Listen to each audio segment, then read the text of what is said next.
Once upon a time. Welcome to Australian Book Lovers, your destination for imagination.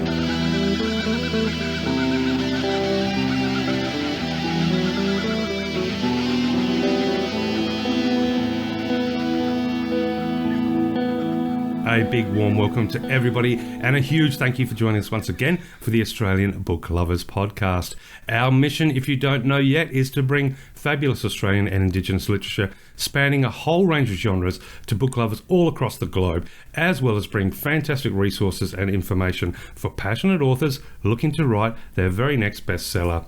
I am Darren Kazenko, dystopian science fiction and horror author, reader of course, a book lover, and one of your hosts and co-founder of Australian Book Lovers, coming to you today from Ghana country in South Australia.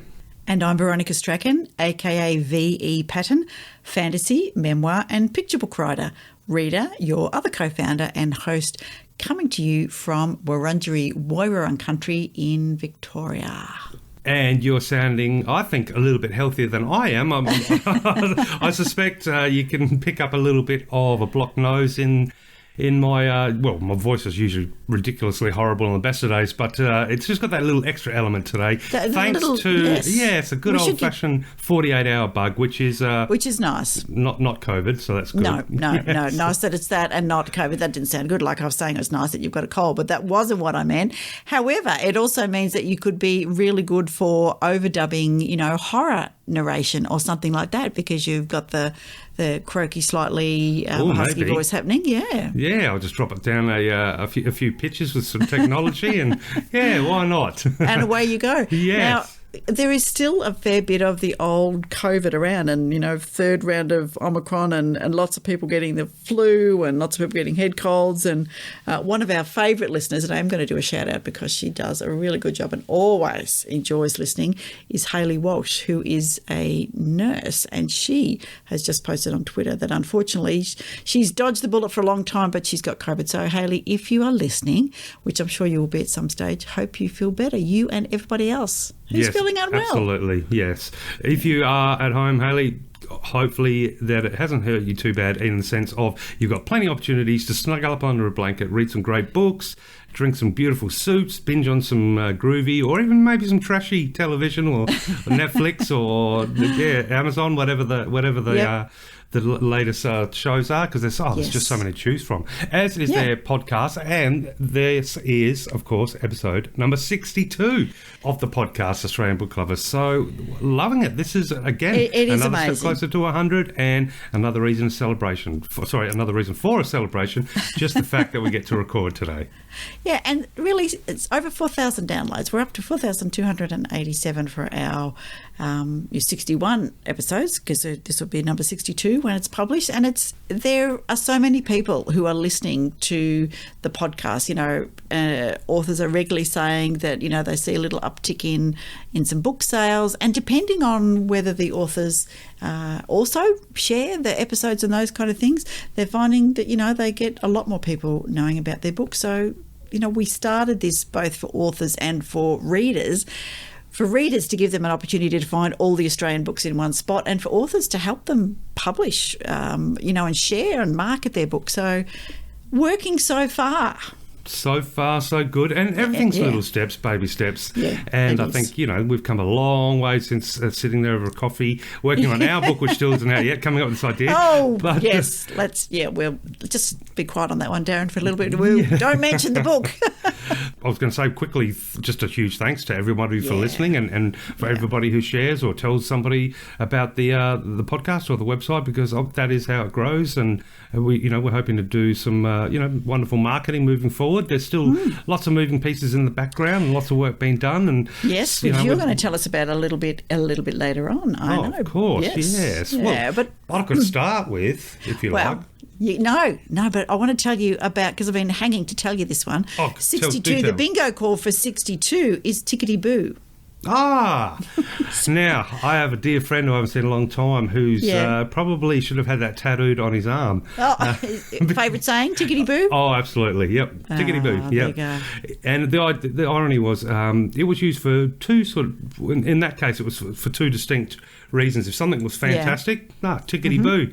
If, as it's happened, we were in a odd car crash and everything's broken and the day's destroyed, he'd look down and go, well, tickety boo. So there we go. Kind of an well. So, oh dear. Yeah. So there we go. But I've got a little bit of information about number 62 if you wanted to hear. Okay, I do want to hear. Well, Tell me more. Oh, absolutely. Do you know in essence that apparently the number 62 is considered, and this is, with regards to the meaning of the numbers, number 62 is considered a business number with a strong inclination to benefit family and other relationships.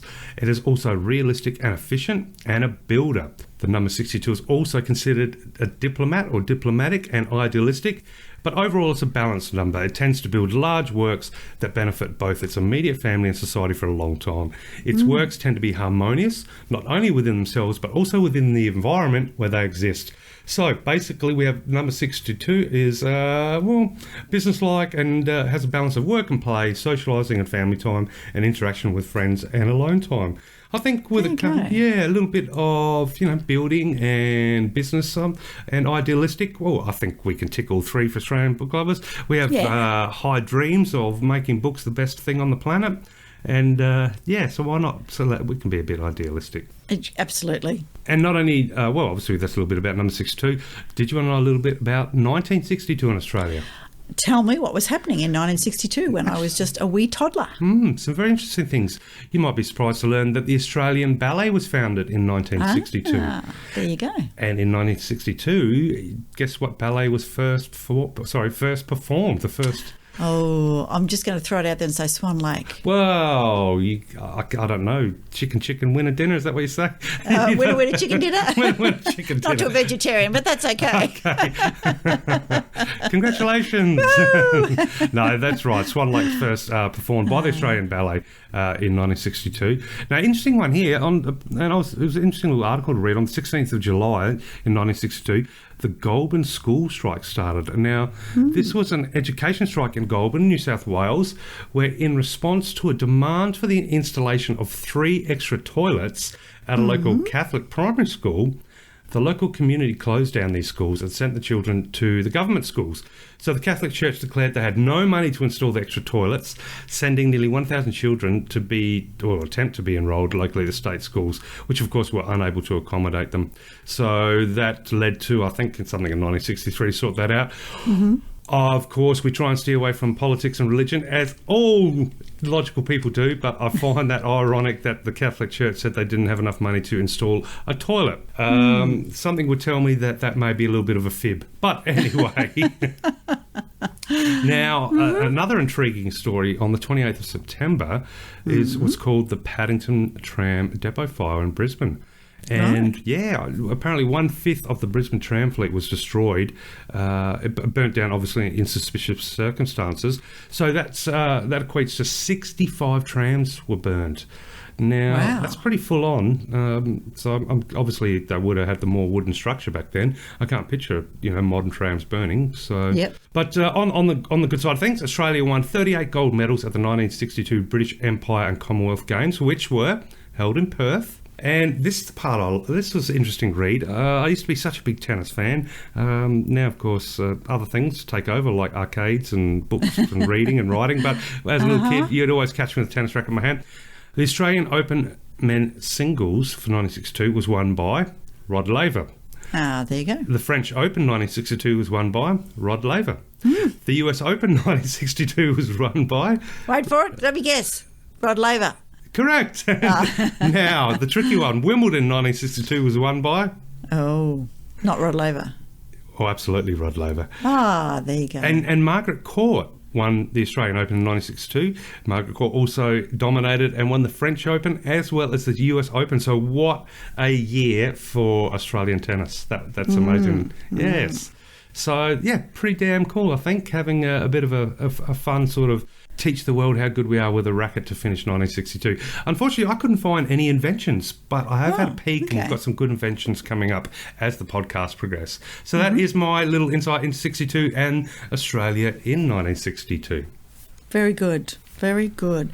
And as I hope that we do get the episode out, within a reasonable cooee, which I think that we will, it's worth mentioning that it is National NAIDOC Week. Oh, correct, yes. Yeah, so, first week of July, sort of Sunday to Sunday, and it celebrates and recognises the history, culture and achievements of Aboriginal and Torres Strait Islander people.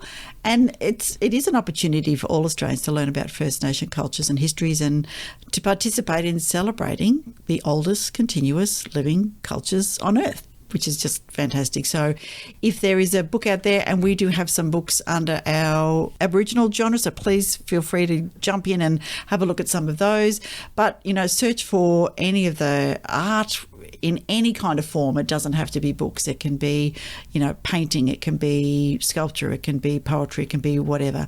And really just challenge yourself to read or to art outside your usual square and to think about what the Indigenous peoples of Australia and the First Nations people have, the culture that they have and the welcoming that in many areas that they are opening their lives and their culture to the rest of Australian and, despite colonisation and all of those things that go on. There's a lot of work that we have to do as a nation, but this is about celebrating the activities and recognising the activities and events that are going on across the country. So, I hope it is a great NAIDOC week for all our First Nations peoples. Yeah, definitely. And again, we'd never want to get political or anything like that. So we're not going to discuss it into, where we've gone wrong in the past and the wrongs of the past. But what I can say is I feel like moving forward, we are, especially Australia as a nation, we're in such a position of luck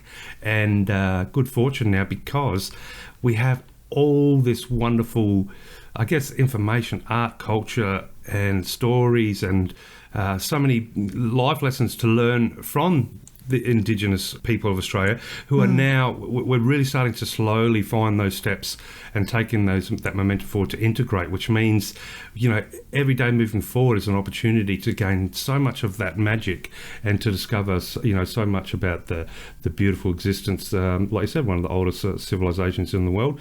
And, it really feels like, so, I don't know, it just feels a little bit different now that it's really opening up and it just means, there's just so much to discover. And who would have thought, absolutely. It's like being able to open up presents now, It's, look, and if you want to know more about NAIDOC, go to NAIDOC, naidoc.org.au, and you can see the history. There's some great awards for, just all sorts of different contributions. Their posters, local events, resources, news, FAQs, all those kind of things. And I think the more that we share and acknowledge all that's gone before, the more that we can move forward together. So, fantastic. Really good. Really good. Yes. Well, you said a magic word in there. I'm not sure. Yeah. Did I say news? You did. Shall we go there? Okay. Go to news. Da-da-da-da-da-da.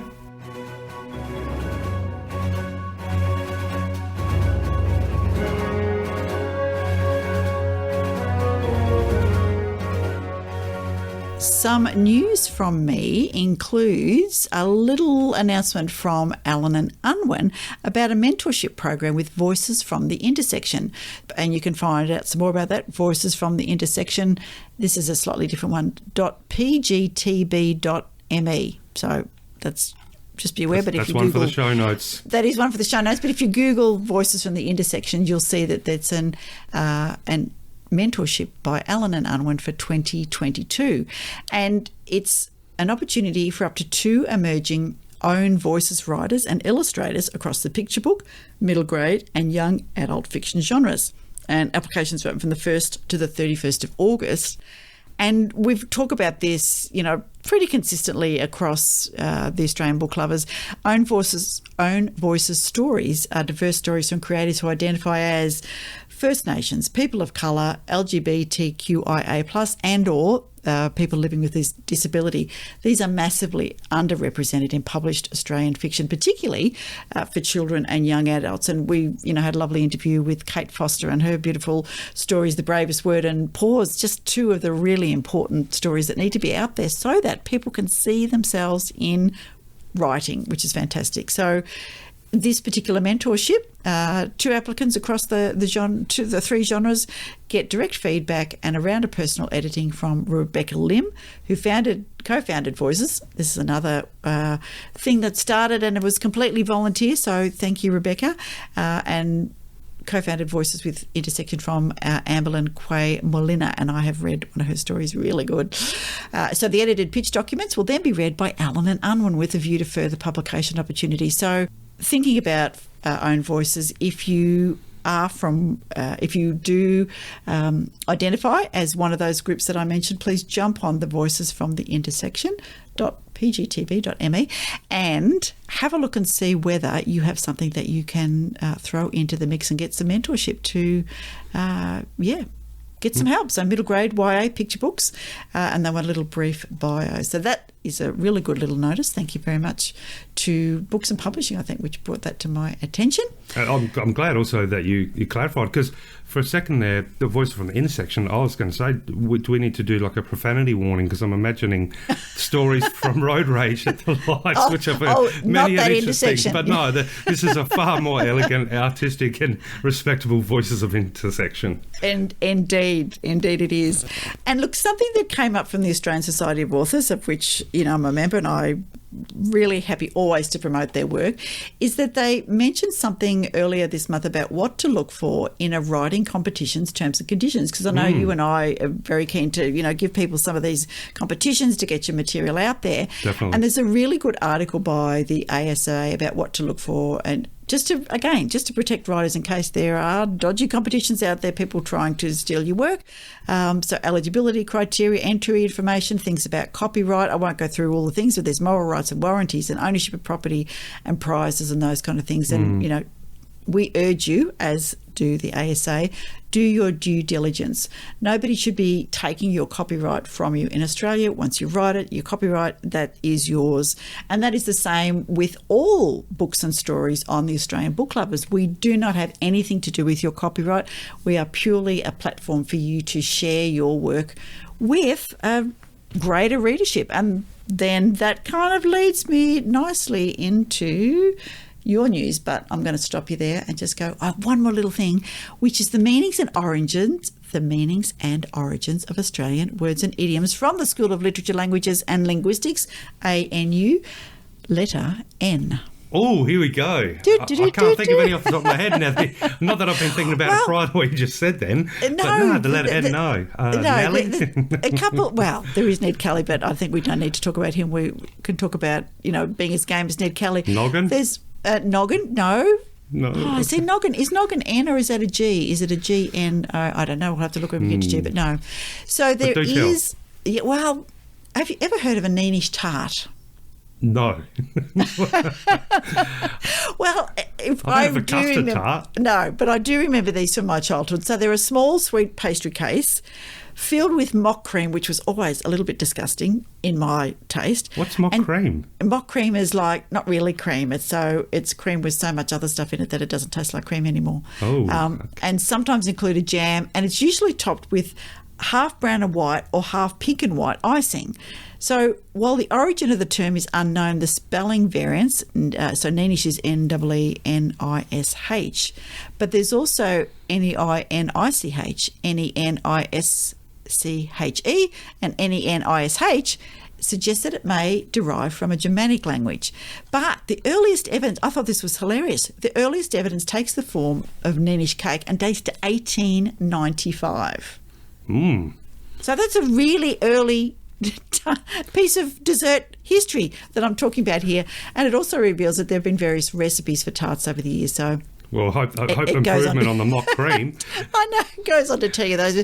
I must say that I haven't seen them around of late. So, if any of our readers do know if their bakery does still sell Neenish tarts, and if they are delicious, or like me, you're a little bit not quite committed to the Neenish tart, then that's okay. You might in fact say, no worries.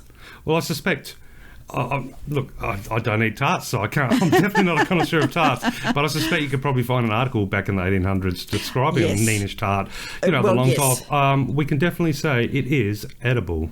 Oh, well, yes. Yeah, well, this in 1902, the Sydney Mail says, on top of the whole, spread the thinnest layer possible of icing made with the white of an egg and icing sugar sufficient to form a thick paste. Anyway, it goes on. No, all those kind of things. Actually sound all right. Yeah, no, it's probably all right, just I didn't like them. Anyway, the no worries, of course, comes under N, and it's a very common thing to say. Although sometimes I say no problems, but no worries, no bother, no trouble is an assurance that everything is fine. And this colloquial version of the phrase not to worry is very common in Australia and also occurs in other forms such as no worries, mate, no wuckers, or nurries, which kind of squashes no worries altogether. It implies that everything will come right or be taken care of and that we should all be relaxed. We have to do your homework, Dad? It's due tomorrow. No worries, son. First recorded in the 1960s. So is that a term that you use, no worries? Yeah, absolutely. And I'm definitely guilty of using no wuckers in the past as well. Yeah. Of course, Very good. No worries, sweet as. Yeah, I suppose the slang. It depends on your mood, doesn't it? It does depend on your mood, yeah. We are good at the contractions. One more N for you is the use of Noah. Yeah, okay. So Noah, short for Noah's Ark, rhyming slang for a shark. Oh, of course. Yeah. So, as you know, a number of these initials, a number of these letters, I beg your pardon, we've seen some of the rhyming slang that Australia is very good with. And of course, once we get the Noah's Ark, we tend to omit a few bits because then it's kind of understood. So, other examples being Al Capone, the phone, Barry Crocker is a shocker, Billy Lid for a kid, a meat pie, as a try, like in rugby, and a mystery bag, a snag. I think we covered that one when we did S's. So Australian slang, very much a part of our language at the moment. So Noah's Ark can be found from the late 19th century in Australian English as rhyming slang for also a narc, meaning an informer. And the shark sense was first recorded in the 1930s. There you go. Yeah, that is a term used on and off, I suppose, in the surfing during the surfing times. But when you first said Noah, I had biblical connotations flashing by my eyes. I'm thinking, I don't know what I'd be using Noah for. And then when you just said shark, I could have literally hit my head with a what do you call it? A mallet, because it's like, of course, they got Noah. But there you go. All right, so I think that is my news for this episode. What have you got for us? Yeah, certainly. So as part of the news, I thought I'd highlight a couple of new book additions to the website. And first we've got by an author called David Cairns of Finavon. It's an interesting title for a name, and you can discover more of, the meaning behind that title, David Cairns of Finavon, in his author description. And it's a very bit of an interesting read. And he has been kind enough to list two books on the Australian Book Lovers website. And both of them are called The Helot's Tale. Book 1 is called Downfall, and Book 2 is called Redemption. Now, The Helot's Tale is, I understand, a true story. Yes. So The Helot's Tale Book 1 Downfall is described as a rich, authentic and absorbing historical novel which transports readers from the slums of the 19th century London to the New World colonies of Australia. The Helot's Tale novels intertwine actual events, people and places, bringing history to life for readers. Painted against the backdrop of a tumultuous century, this is a deeply researched story of both the founding of a nation and how two lost souls found each other to begin building a new life in a new world. So that's Book 1, Downfall. Book 2, of course, Redemption, because we need a good ending, or I don't know if that's the final of the series, but Redemption's the way I love Redemption. Mary Ann Goulding and Robert Bright continue their adventures. Transported to Van Diemen's Land to serve their sentences, we join them as they work their time as assigned servants, actually little more than slaves on this island prison. Fighting against the restrictions imposed on them, they suffer the penalties prescribed by Governor Arthur, the martinet in charge of implementing the British government's plans. We follow them to the recently founded town of Melbourne and watch as they strive to build a life through tragedy and desperate times. Their fast-paced, ever-changing life witnesses the building of a pioneering family and the creation of a new nation. And that is The Helot's Tale, where you can find both Book 1, Downfall, and Book 2, Redemption, both obviously based on a true story. And you can find those new listings under our historical fiction. Very good. And now, completely different to historical fiction, we've got a wonderful book that's been submitted by author Elizabeth Klein for our young adult genre, which is just growing bigger and bigger all the time. So, which is, fantastic. And, I'm going to have to look up a new word than fantastic. But that's the first word that always comes to my mouth and to my mind. And what word is better than fantastic? But anyway, the wonderful Elizabeth Klein has listed a book called The Jade Book. And the Jade book reads as follows. Some books should never be left open, not ever. Long ago, a book was discovered in a tin box in the garden. No one suspected it had a powerful life force until many years later when inexplicable events beset the tiny seaside town of Petticoat Bay. Are there really monkeys, enormous biting insects and red-eyed wolves haunting Goblin Wood? Annabelle Fox discovers the terrible secrets surrounding her new house, Jade Meadow, which is cursed according to the locals. Annabelle and her brother, Marcus, go in search of the truth from the previous owner, Pandora, but she appears to have her mind raised. Back at home, they discover their cousin has gone missing, so Annabelle, despite her fears, seeks answers in Goblin Wood. Here she meets the Green Man and many other fairy tale characters. They assist her on a mission to save Petticoat Bay from a ruthless globalist known as the Defiler, who will do anything to retrieve the Jade Book. So that is The Jade Book by Elizabeth Klein. You can find that under our young adult genre. Excellent. Yeah, pretty cool. A bit of fantasy there, and I love the idea of weird books and gardens and monsters You're allowed to coming say out. fantastic for that one too. That is absolutely appropriate for a fantasy book. Oh, did I say fantastic again? No, I'm just saying you're allowed. Go for it. I'm going to have to do like a fundraiser maybe for the Australian Book Club for some sort of charity, and I'll put 20 cents in the jar, or you'll have to count how many times I say fantastic, and we'll put the money towards a good charity. That'll teach me to start using different words. I'll have my thesaurus next to me next time. No. Yep.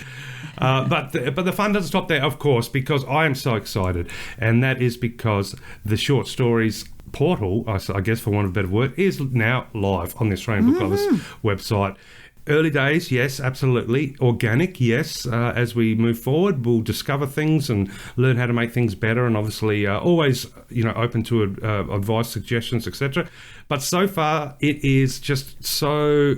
I'm not going to say fantastic. I'm going to say it's so astronomically cool to have this feature going, because it now means that authors or book lovers who want to write some short stories, anybody out there who would like to submit a short story and have it placed on the Australian Book Lovers website to, reach what we hope is a growing global audience, to not only entertain, but obviously as a writer, you want people to discover more of your work. So it's a great opportunity. Send in a short story, or 10 or 20, as many as you like, and each submission will include the opportunity to, supply a link to wherever, your website or your Twitter or your Facebook or your Instagram or your TikTok, wherever you'd like your new readers, people that have discovered your work for the first time, if they want to learn more about you after reading your fantastic short story.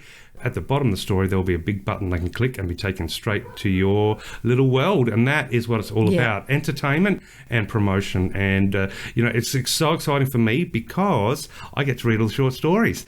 And that is very good. Yes, absolutely. Because building the website and doing all the little things in between, it makes it a little bit difficult to plough through books like I used to be able to do. So now that I'll be, working on the short story submissions, I get to dive into all the short story. And we've already got, I think 11, 12 already, and which is just fantastic. And That's I will excellent. admit, I said fantastic again. I'm going to get a little sound effect for the coin rattling in the jar.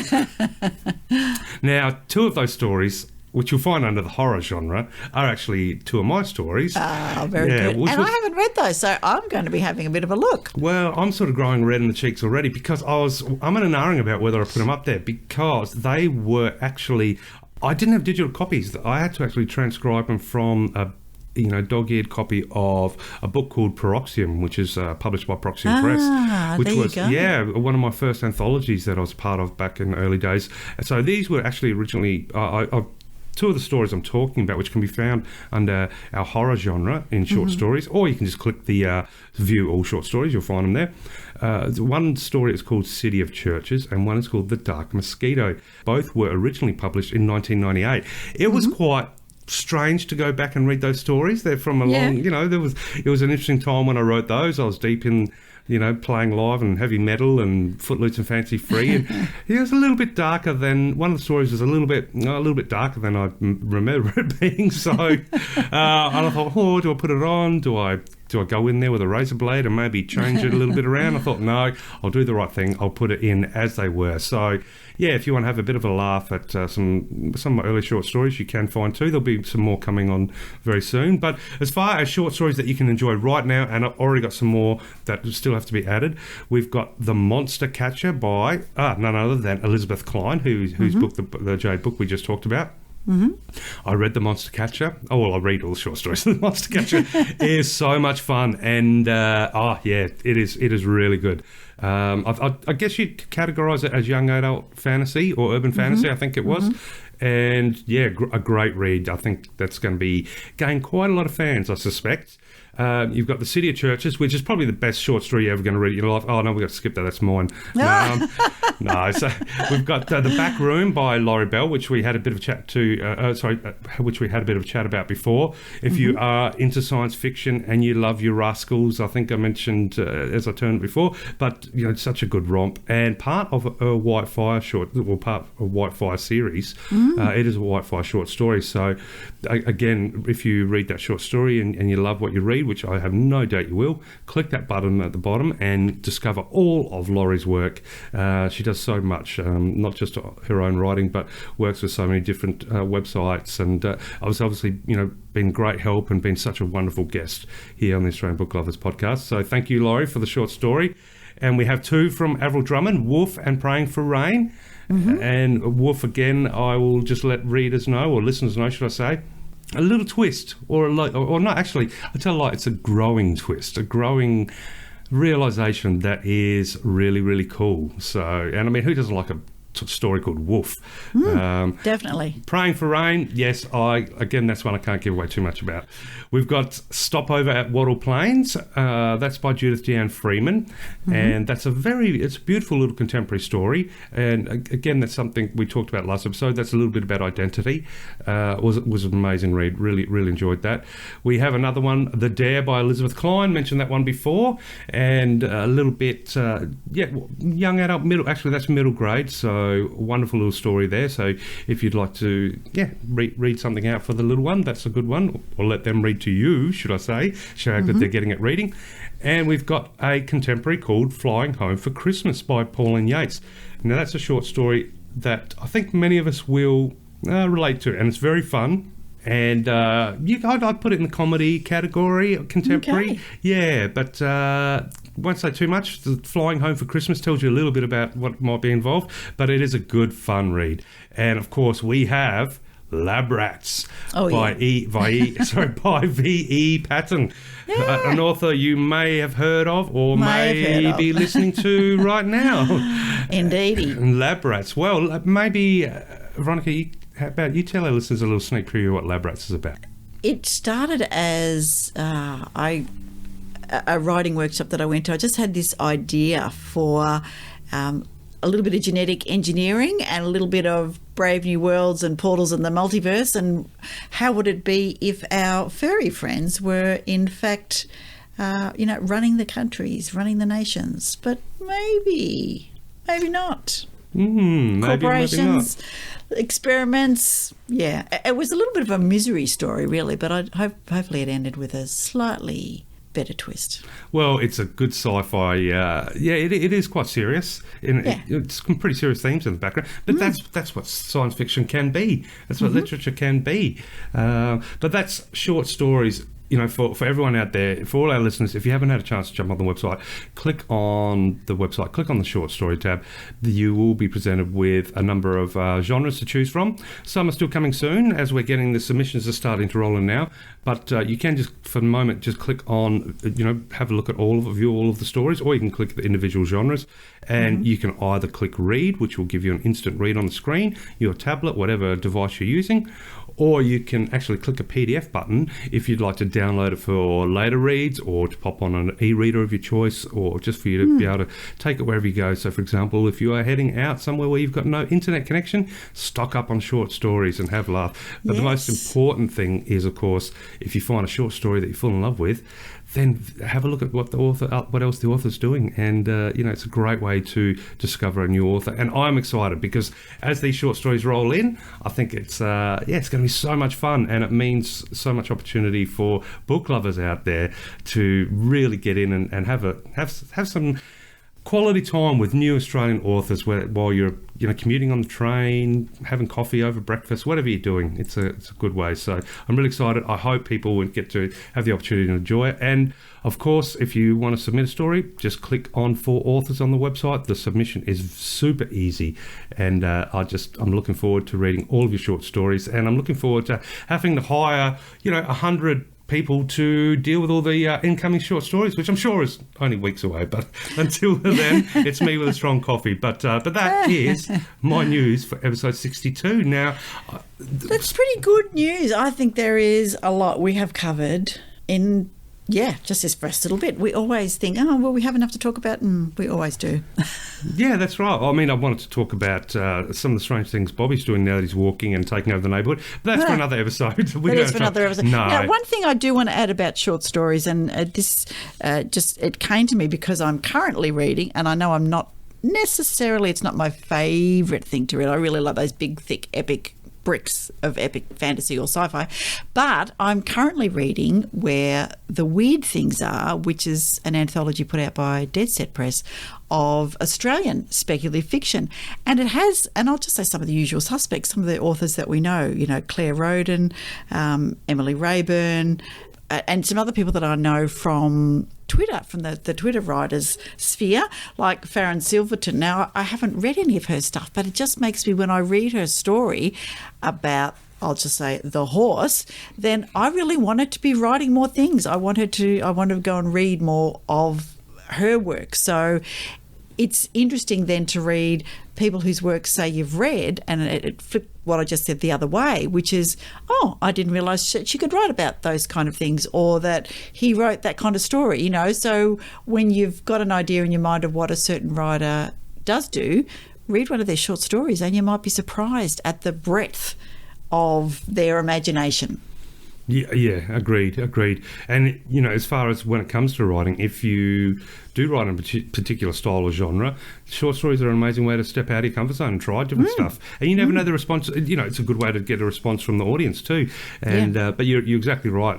Some writers out there, we might think they're in a particular, have a particular pathway, genre, or a particular work they do, but then you discover that they're capable of doing a whole different bunch of stuff with 3 short stories, and it's great. So it's and isn't it? There's funny because sometimes you read short stories, and there's a subconscious moment where you sort of think, "Yep, we get each other," or "Yep, you get me," and then that author, if you look for their other work, regardless of whether it's a different genre completely, it's on your level. You just know, and that's what it's a good way to discover. If you read something and it's not your jam, you haven't dedicated too much time, you can jump to the next one. One train ride, I'm sure you'll fall in love with at least three authors.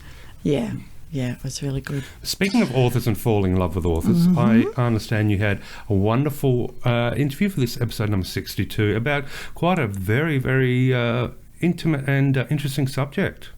Yeah, it was a really, for me, a little bit of a challenging conversation to have, but it was just so beautifully generous by the delightful Marie Sulda. So Marie lost her daughter, Sienna. Her 11-year-old daughter passed away with a completely undiagnosed brain rupture, passed away at school.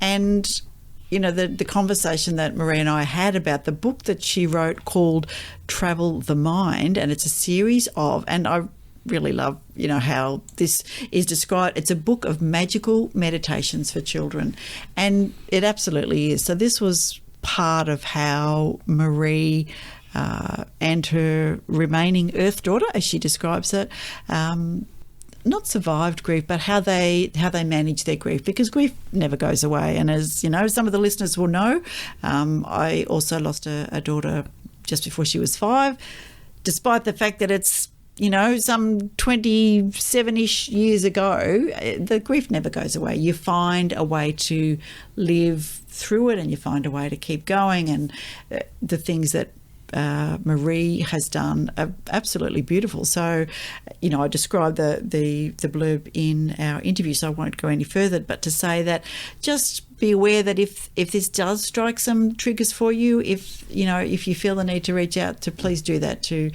contact a friend or contact Lifeline, or to look at one of the organisations that supports parents who are grieving, and please talk to somebody or read a book or do something like that. So without any further chat, I would like to take you into my interview with Marie Sulda, who wrote, and young son Brown also is the illustrator, Travel the Mind, a book of magical meditations for children.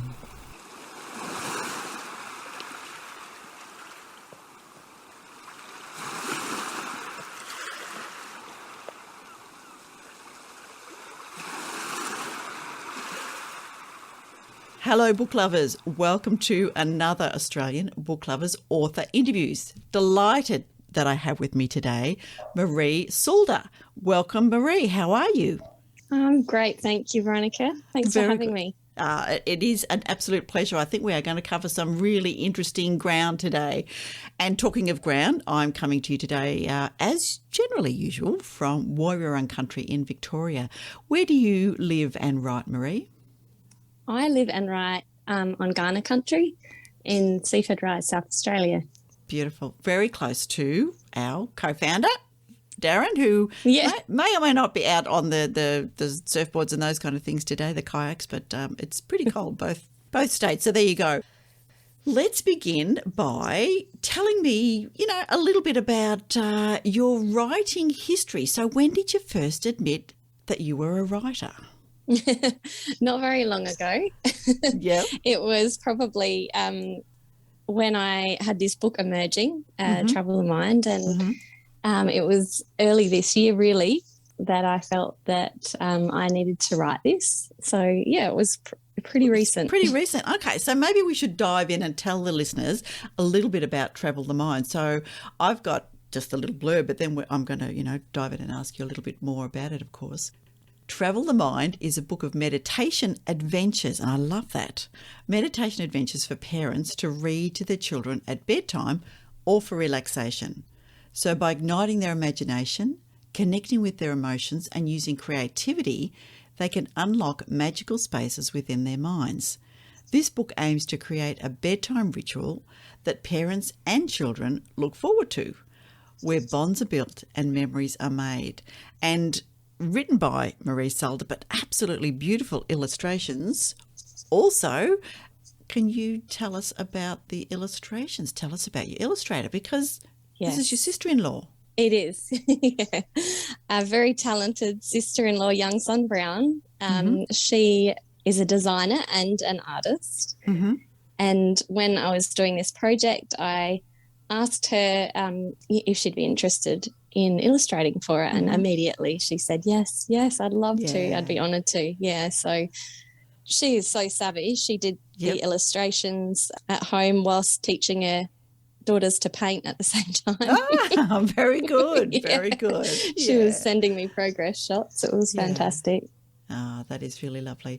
And coming from also a mother-daughter illustrator, my daughter illustrated our Chickabella series, which is lovely. It's so lovely to work with family. It is. That's fantastic.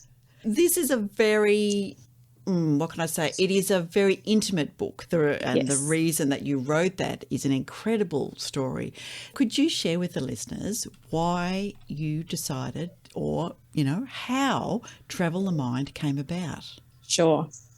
Sadly, in 2020, in May, my 11-year-old daughter, Sienna, suddenly passed away she suffered a spontaneous rupture in her brain, which was unexpected. We had no idea, and she was at school when it happened. And sadly, she passed away, and we were obviously for the next year and years after, this sort of grief of losing a child never leaves you. No.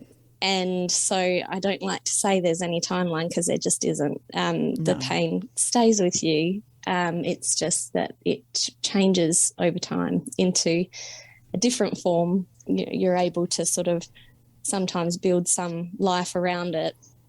And part of the journey of those early years was that over the years, in heavy grief, obviously you are stuck in the horrific details of someone's passing. But as time moves on, you look to find the beauty and the light in the life that they had. And part of those memories that I would reflect on, and some of my most favourite memories, were just the simple ones. And the simple memories for me were sometimes being an exhausted mum, lying in between the two of my daughters after a big day, and I would hold their hands, and sometimes, we would have these imagination stories, and some of the imagination stories were meditations where I would take them off into bubbles, and they were both typical, young girls who were a little bit afraid around bedtime. So we would use these meditations to ground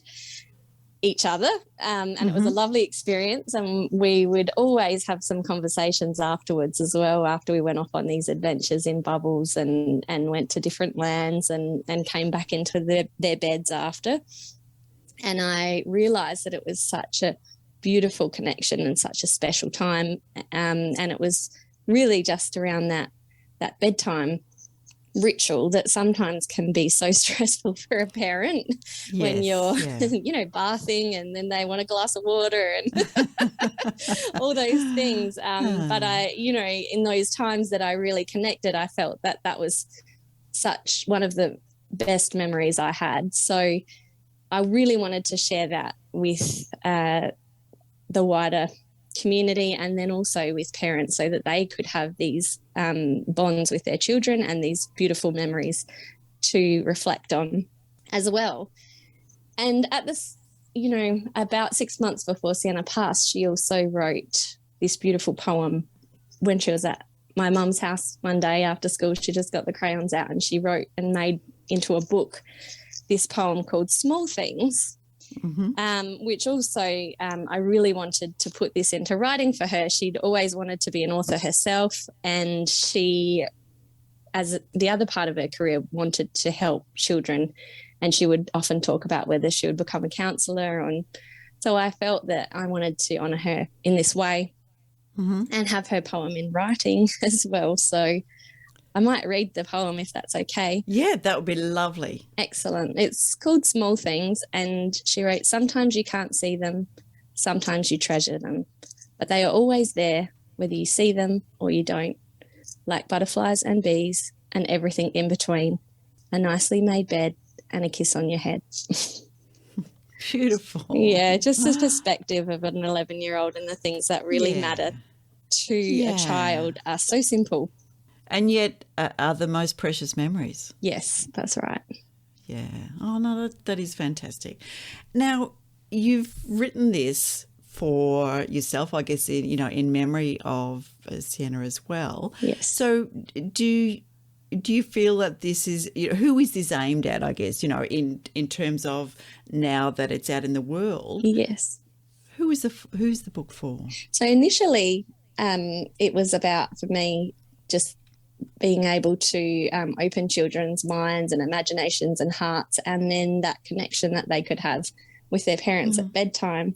However, it has really shown up in a lot of school classrooms, because teachers, teachers have mentioned to me that after COVID, and they have a lot of, children who are anxious in the classroom, and it's quite a good grounding exercise for them in the classroom. So I've found that it's moved into that space as well. So just calming and relaxing in that environment. So meditation, an ancient practice, and believed to have kind of originated in India thousands of years ago, and each country has their own, interpretation or their, evolution of meditation. It sounds like you had done some meditation before Sienna passed, that you were doing some of the adventurous stuff. So how did you get switched on to finding meditation, or, what did you find the value for you? Yeah, when I was a teenager, actually, I started meditating, and I really don't know that I was told how to meditate. I was in the 80s. Yes. But I was maybe, I think 13 or 14 when I started to meditate in my room on my own. So, I found practice to calm and relax, but my mind is very active. So there was always lots of interesting things dropping in when I meditated. So, so I enjoyed that. And then I moved through that to yoga practice, which I've practiced most of my life on and off. And a lot of that, ended in some form of meditation as well. So, yes. Often the best bits. Yeah. That's right. Yes. So I'd say that's where it started for me. There are schools of, thought around meditation, and some are the quiet mind, and some are the spoken meditation, which I'll have to admit that I really love that. I have a friend who does a lot of spoken meditations, and she just has the best voice to be able to take you. And, it just needs that little opening, and away you go into adventures. But I really love that you've sent this, like little message to say it is an adventure, and you can use children's imagination and their curiosity and dive in. So what kind of feedback do you get from children that are trying these adventures? My favourite piece of feedback, I think, was one of the parents. She had been reading it to her 6-year-old daughter, and she didn't think that her 11-year-old son would be interested in it. Right. And so she would sit with him, and he would go off to bed, and then she'd read to her daughter. And then during the day, a couple of days later, she said he came up to her just quietly and said, "Hey, Mum, do you think that you could do some of those meditations with me? Because they sound really cool."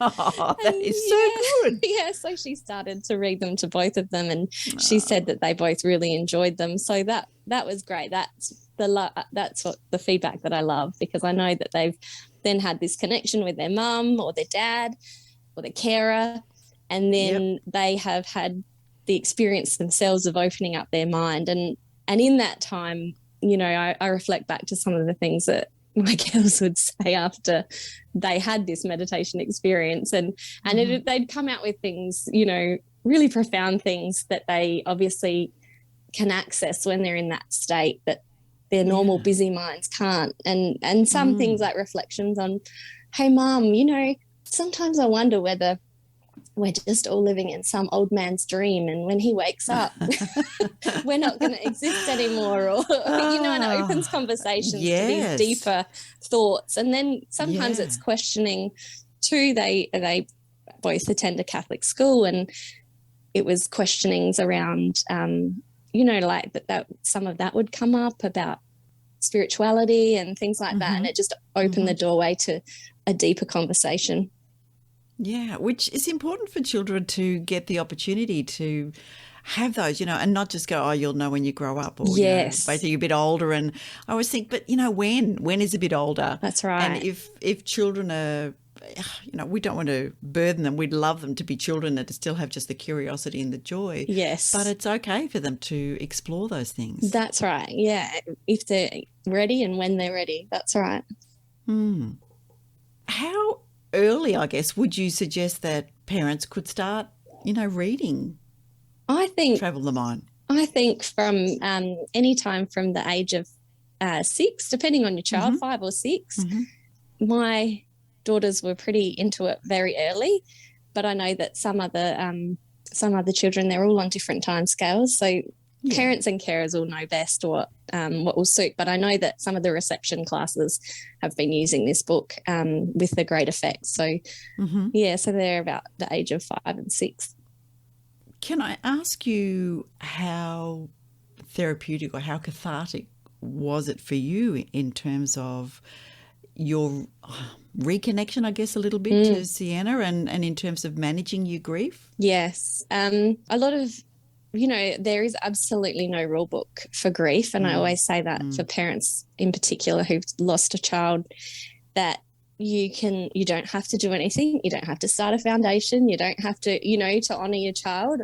You can sit with your grief and you can, go and visit the beach or their favourite place, and that is how you can deal with their grief. Or in my particular case, I wanted to do something that was artistic and something that I could put out into the world that continued her ripples and the essence of who she was. She was such a magical creature, and she loved reading, and she loved all of, all the different questions around reality and religion and all these things. So I felt that really all came in, and she loved nature and connectedness to nature and animals. So that just really helped me to bring something of her into life and know that that was our project together, and that would create some further ripples of her time here.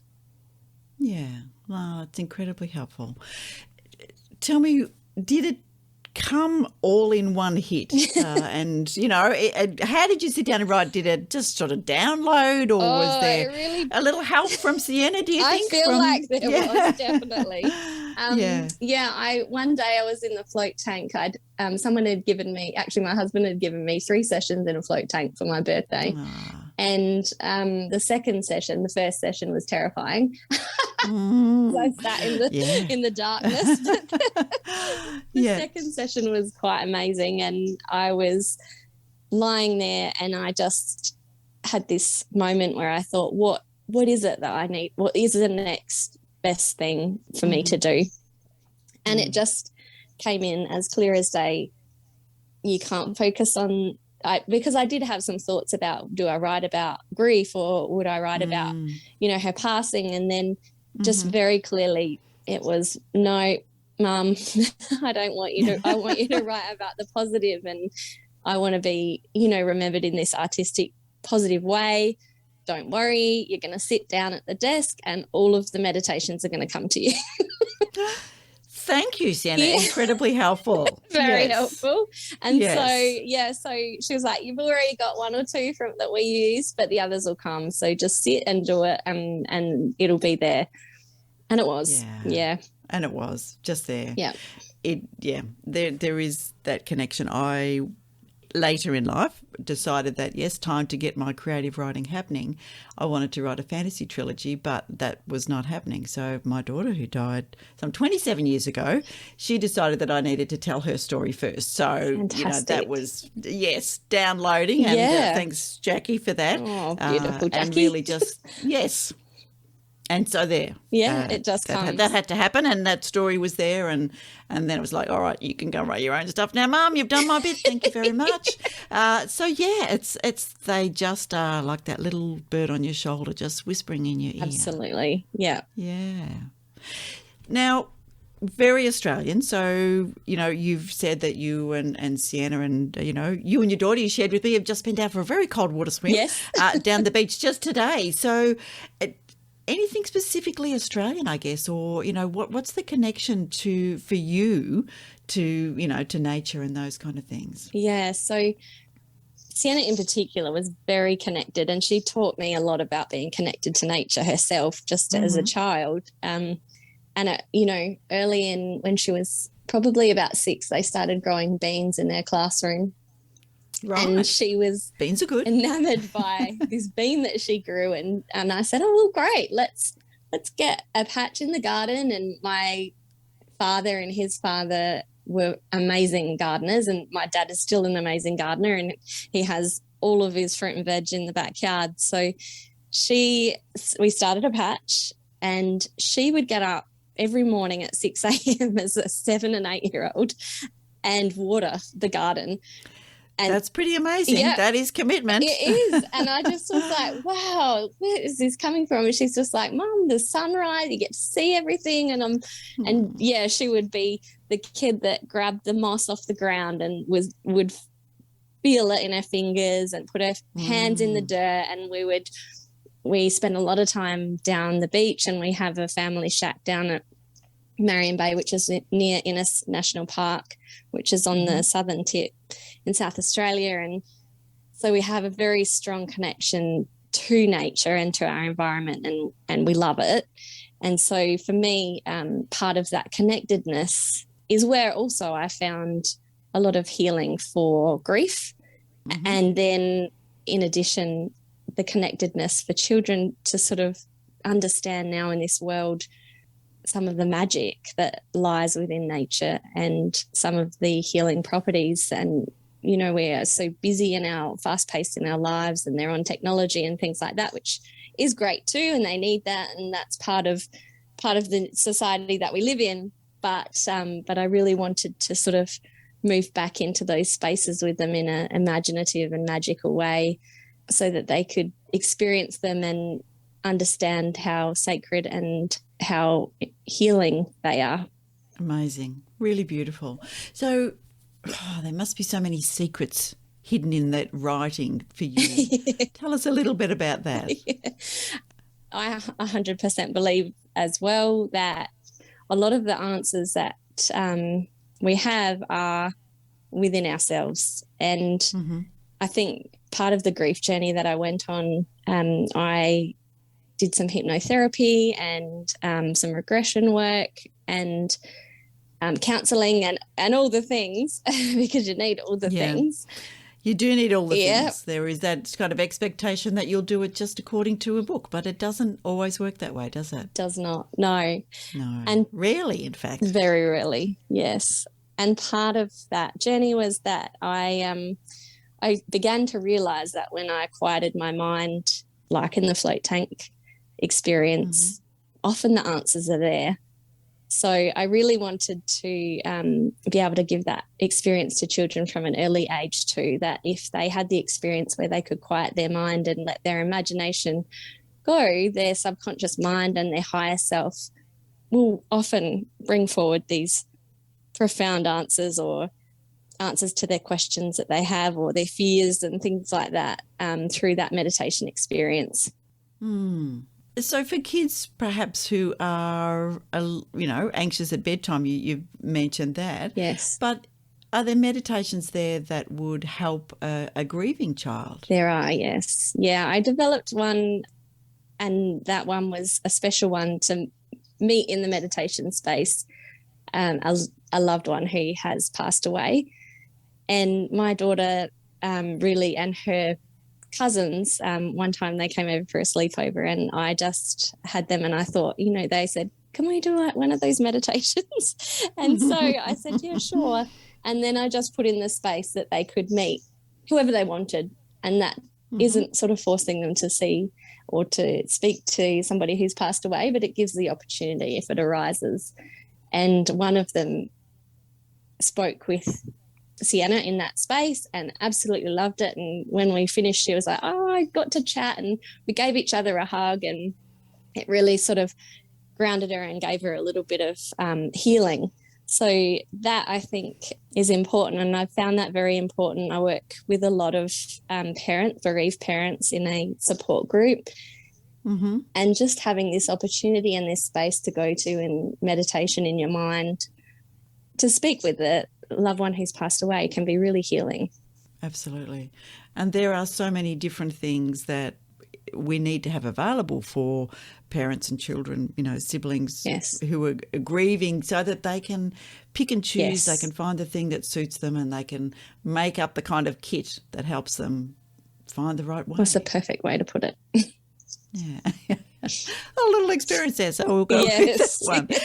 But I really love your focus on the small things, and, Sienna's poem was beautiful, and even just, in terms of sort of completely off kilter here, there's a book called Don't Sweat the Small Stuff, which is really great for just thinking, if business is getting you down and organisations and, you know, big stuff's all happening, that sometimes not sweating that small stuff that doesn't make a difference, but focusing on the small stuff that does, can be incredibly helpful. And Absolutely. in my coaching practice, I often get people to start a gratitude journal, and I say to them, just write down 5 things that made you happy today, or 5 things that you're grateful for.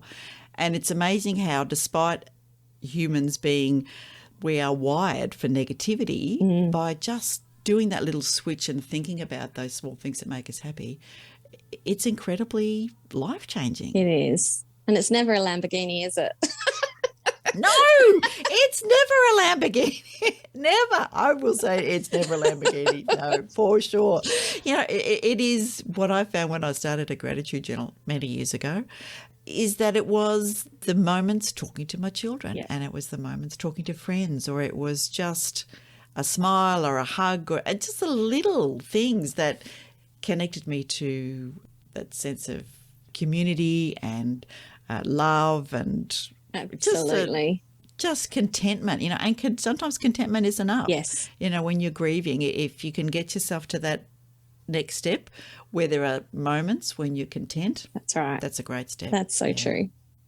Okay, so now I've been faffing No, on. So tell us a little bit about the messages in your book. What do you think is the key message that you want readers, and I guess in most instances this would be parents, you know, to take away? I think that the small things are the big things.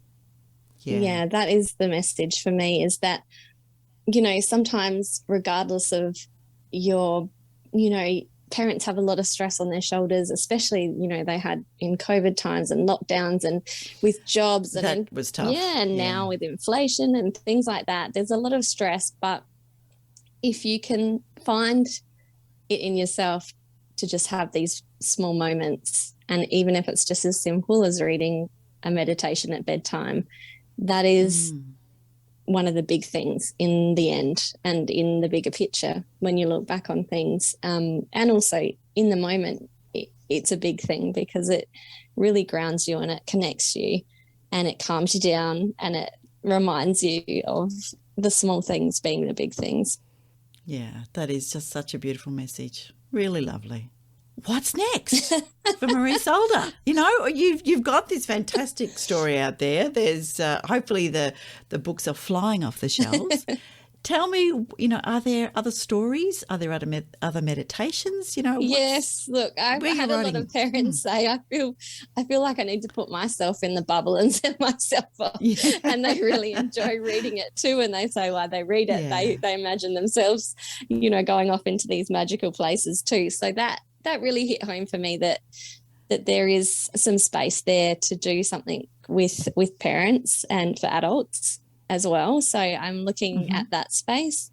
And throughout this grief journey and, you know, looking into spirituality, and I think as a parent, when your child passes away, I think when it's, you know, a grandparent or a great-grandparent, I was sort of content when my grandfather passed away. He had a great life and we had a chance to say goodbye.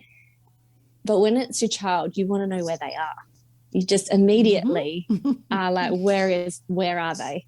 Because you just know that they can't, you know, you have this feeling that, you know, they were there 1 minute and now they're not. So you go on a big journey of searching, and well, not everybody, but that was my experience. And through that, it's opened a lot of doorways to different ways to heal. So through these meditations and lots of different ways, but it's also sparked my interest into the world of near-death experiences because, as the world opens up and there's more access to stories freely on platforms like YouTube and things like that, we have the ability to hear all these stories. And there are some fantastic messages coming out of these near-death experiences that people have. And I think there's a lot of gems in there about the ways that we can better live our lives while we're here based on, you know, those experiences that they have at the potential end of life stages.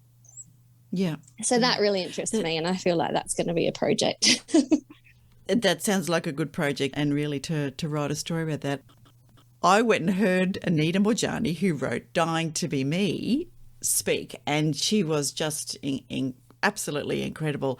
And in fact, she was speaking with who was that other gentleman who wrote, American gentleman who wrote so many spiritual books, who then recently died. I can't remember. Anyway, not to worry.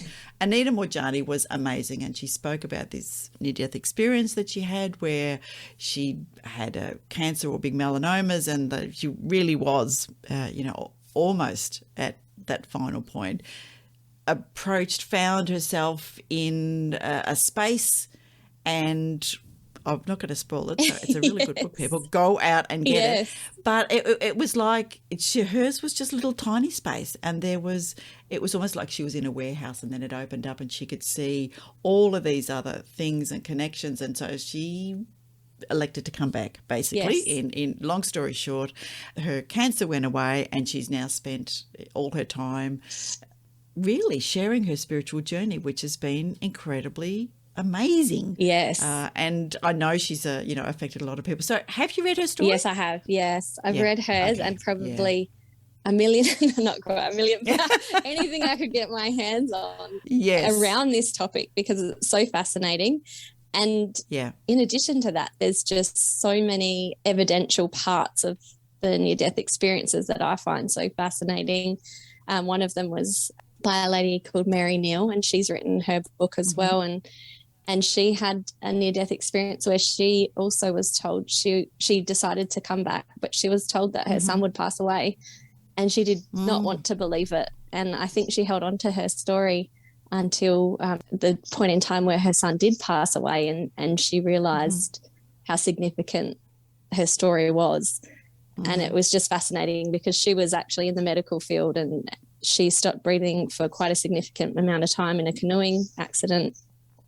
Right. Yeah, in the rapids. So, yeah, it's those stories, and then just what was important to those people as they passed, and in those spaces to their, to their soul, to their subconscious mind, however you'd like to put it.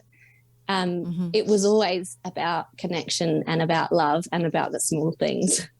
It was never, you know what, you just didn't push yourself for that Lamborghini. Or it wasn't about staying an extra hour to do a bit more work, It's always the story of somebody that you spotted the change for at the checkout, who was really struggling in that moment. And because somebody did that, they ended up, the ripples of that was to do many other good things rather than to be in that negative space. And so that's another reason why I'm so passionate about the small things, because I do believe that it can be just, Sienna was fantastic at just giving random compliments. We'd go for a walk on the beach ever since she was 2 or 3, and we'd be walking past, and she'd just yell out, "I love your jumper," or "Your hair looks really good today." And as a parent, you're kind of like, oh gosh, I hope they don't think she's, she was being genuine, but you hope it's not taken the wrong way. And I often would say to her, "Do you know what? That's really good, because when they go home, they might be that little bit happier. They might be nicer to their family, and then their family might go and be nicer to somebody else. And that's how those small things have these big ripples." Yeah. You've obviously done a lot of research. Was there research involved before you put out Travel the Mind as well? Yeah. I was very... Okay, so tell us about that. I was very... it was important to me to make sure that the meditations were structured in a way that were beneficial to children. I did do some hypnotherapy work myself and study, but I sent it out to psychologists and counsellors and different people in different areas, and some people who had been doing meditation for a long time, in order for them to read over and just to make sure that they felt like it was appropriate content for children and that it would be beneficial. So that was important to me. Yeah, very important. What are you going to do with all of the research into near-death experience? Is there a book there? Is there are there learnings? I feel like there is. It hasn't settled yet. It hasn't settled yet. Yeah. I'm very confident now in just, that little, as we spoke about, the little voice on the shoulder will tell me when it's time. So I just move along and do what I need to do to help, and then as it evolves, it does. Sounds good. Is there a writing routine that you have to put yourself in the right space? Yes, with this book, I knew I just had to sit in either my office space or in my daughter's bedroom and just put a candle on and have a cup of tea and just be comfortable and let it flow. And I would often do a meditation beforehand myself. Yeah, and that would seem to get me into the right space. I had a writing coach. Oh, excellent. Tom, who was fantastic, and he recorded some writing music and some subliminal suggestions, and he always says that you have to get into the right headspace and you have to put all the other stuff, let it surface and just put it quietly aside, and then, put yourself in your writing space, and then away you go. Absolutely. He was fantastic. And so, I turn that on, and sometimes I'll do a candle, and, sometimes I'll even do a little gong to, get the bad juju out of the room and make sure that I've got my right cup of tea. So I like a chai. Yeah. Oh, what's your favourite tea? Lemon and ginger. Yep. Excellent. That's what I start my day with, lemon and ginger. So I said we're on the same page. Yeah, and just to let yourself have that connection to that creativity, and regardless of where you think that it comes from, yes, give it the space to download. Absolutely. Yeah, fantastic. What's happening in the next 12 months? Have you got anything specific? Well, I have been, just working with this book, and I've been doing a few library visits and reading to children, Great. which has been beautiful. Yeah. So I love that. And I'm also finishing my counselling degree diploma at the moment. So, so I'll have all the tools in the toolbox. Fantastic. How has it been going back into classrooms? I know a lot of middle grade authors are just so excited that they don't have to Zoom people, that they can actually go to schools. Yeah, it's lovely. It's just lovely to see that. Kids just fascinate me. There'll be the child that's just so into it and sitting there, and then there'll be the other child who's just like, I just need to go to the toilet right now. Yeah. Yeah, I'm just not interested in your stuff, lady. Move on. Not here. And that's totally fine, but I love it. They're all so unique. Now, one of the questions that we do ask our authors, and, as people will imagine, we do send out some questions beforehand to get a little bit of information. And I'm really interested in your response to this. Who would you like most to read your book as an audio book? So tell us who you told us you would love. So it was Kirsten Bell. I think I wrote two people. I can't remember if I did. But the two people would be Kirsten Bell, because right leading up in the lockdown before Sienna passed away, we ended up watching The Good Place, the series, right. and it's all about spirituality and but in a very comedic way. And I know that Kirsten Bell has her own children who are about 4 to 6 at the moment, so maybe older, but I felt like I would love to give her the gift that she gave me of those memories of laughs with Sienna, and I would love to give that to her children, an experience for her with her children, just in a different way. So that was one. And the other one was that Sienna loved reading the Hunger Games books. Yes. And she loved Jennifer Lawrence. So I know that she's had a child too. So she would be the other one that I'd like to give that gift to. Two very good, narrators who would be excellent. Yeah, and that's important in an audiobook. It's and audiobooks is kind of still on the up and up, and to have the right voice when you're listening, and particularly something as important, I think, as the relaxation but still the adventure. I love that kind of combination. Yes. Really good. Yeah. Yeah. Okay. Tell me what advice you would give to an aspiring author now that you're a successful author yourself. Wow. Who knows about that? But I would just say, and this has probably been my motto most of my life, is just to do it and not to worry about making mistakes, because mistakes are what help you learn. So just go and just get it out there. And I think that's what I did with this book, and I've done it in the past with other projects, is just get it all out on paper, and then you can tweak and refine it later. But being in the flow is so important, to just let it and not overthink it and just let it come out as it comes out. Most definitely. Just get it on the paper, really. Or, I say paper, but of course we're talking electronic things these days. Yeah. Oh, that's good.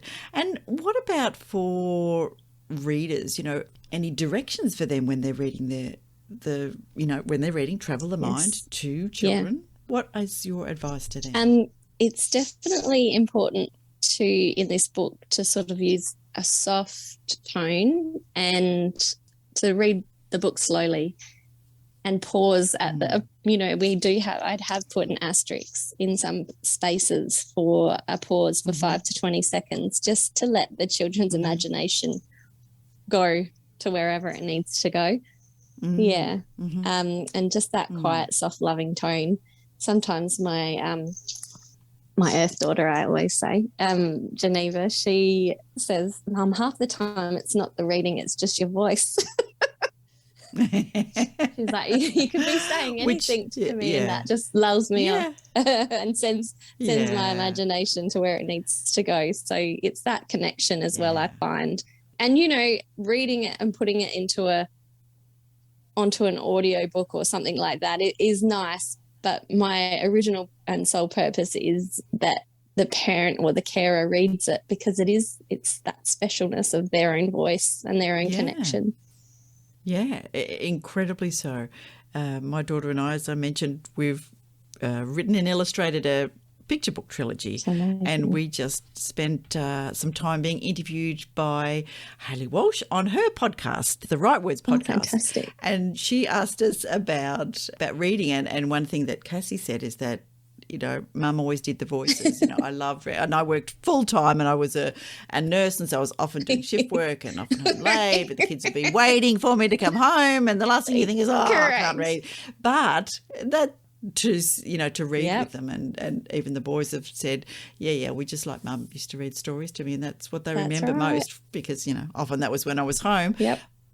And it is that just connection and spending those few minutes with your kids and allowing them to see the magic that is in any kind of storybook and let their imagination go crazy. True. So it's been lovely chatting with you today. Thank you for having me. I feel very honoured. We know we need more authors, more Aussie authors, especially these beautiful, sensitive subjects where you have given the world a gift with this book, with Travel the Mind. So thank you. And where can people find you, Marie? They can find Travel the Mind on www.travelthemind.com or through Balboa Press, Amazon, Booktopia, Angus and Robertson, all the usual online bookstores. The usual suspects. Beautiful. Okay. And I think it's got its own Instagram page, it does. Hasn't it? Yep. Travel the Mind? Yeah, very good. So you can have a look on there and see as well. Any final words for readers or writers or listeners? No, just thank you. And I hope you can create some magical memories with your children or with your grandchildren or with your nieces or nephews. Yes, all of those That's things. And I will just say, if people are struggling with grief at the moment, to reach out. It doesn't have to be a person. It can be a book. And there are so many ways that people can find some help, a bit of a life buoy. Absolutely. That'll just get them to, the next day, the next hour, whatever that means. So true. Listeners, stay with us, because when we finish chatting with Marie, she is going to gift us with a recording of one of her meditations. So that is going to be absolutely beautiful and special. So thank you so much for being with us today. My pleasure. Thank you so much, Veronica. All right. Take care. You too. Bye for now.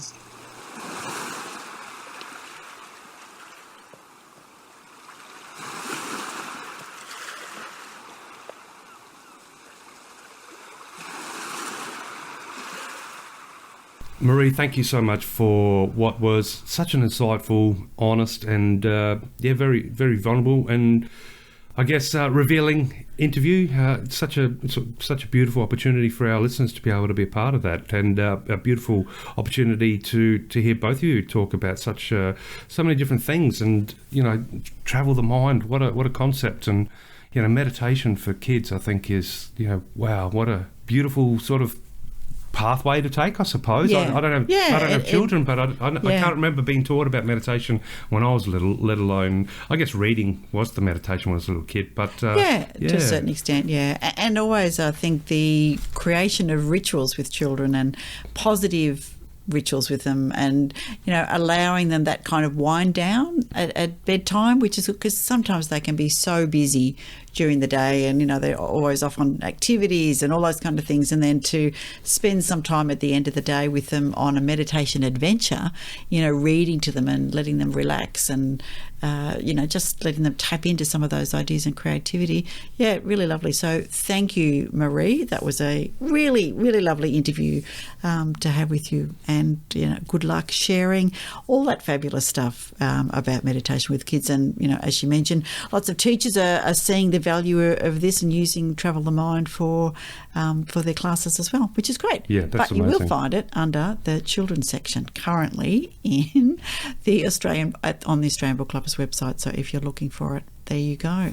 I do have, when I'm sitting here while we're talking and I'm thinking back to when, I can sort of remember. It's funny, I don't remember much from a super young age like any of us, but I can remember vividly, different picture books or those books where I could just start learning to read myself and or read them at night in bed before you go to sleep. And, looking back, they really were, I guess, that bridge. The stories were a bridge from your, like you said, for your racing around all day or whatever, you're playing with Matchbox cars and getting in mud, looking at insects, and then that bridge to the land of dreams and fantasy, and the world. There's the division is simply that bridge, which is the story. Both are on either side of the bridge. They're both just as real at that age, and I love how the stories could help sort of take you over as a kid to those land of dreams. And such a beautiful little thing.